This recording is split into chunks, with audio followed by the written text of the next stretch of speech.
پاشەوەی لە شەشەم مانگارێک لە ئەرسەلان جەلالی ڕاینەری چەمچەماڵ و مەحموود محەممەد یاریدەدەری ناوبراو بۆ ئەنجام خراپەکانیانەکەەوە لە سەری ڕابردوو دەستیان لە کار کێشایەوە دوێنێ یۆنس سلێمان وەک ڕاینەری نوێی چەمچەماڵ دەست بەکار بوو.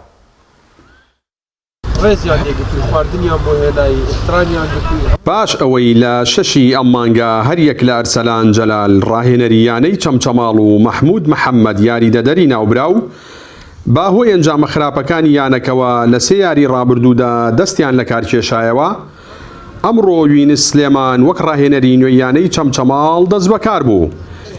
یەکەم کەمپی مەشق و ڕاهێنانی وەک ئامادەکاریەک بۆ یاری داهاتوویان بەرامبەر بە پێشمەرگەی هەولێر کە بڕیارە لە نوێی ئەم مانگا بەڕێوە بچێت ئەنجامدا.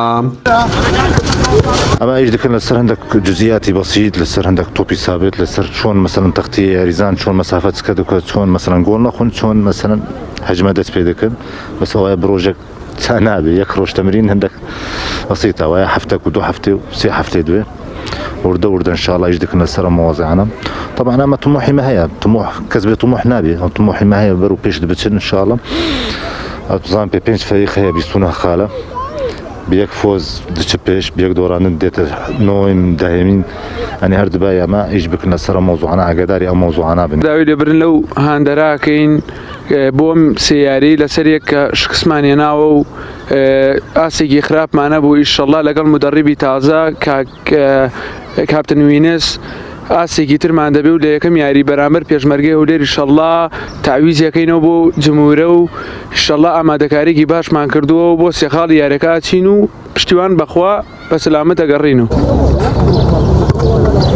لای خۆیەوە ڕێبوار خدر سەرۆکی یانەی چەمچەماڵ وتی سەرەڕایەوەی یانەکەی بە قەیرانێکی دارایی سەختدا تێپەڕ دەبێت، بەڵام هەوڵ دەدەن بۆ هەفتەکانی ئایندە ژمارەیەک گۆڕانکاری لە پێکهاتەی یانەکەدا ئەنجام بدەن و چەند یاریزانێکی نوێ بانگهێش بکەن.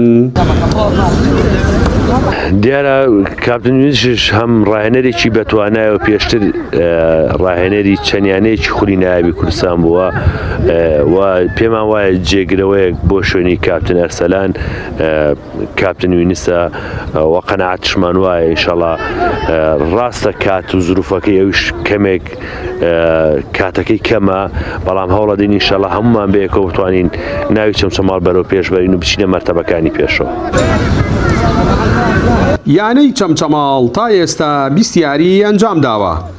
لە کۆی ئەو 20 یاریە 7 یاری بردووەتەوە، 8 یاری یەکسان بووە، لە 5 یاریشدا شکستی تۆمار کردووە.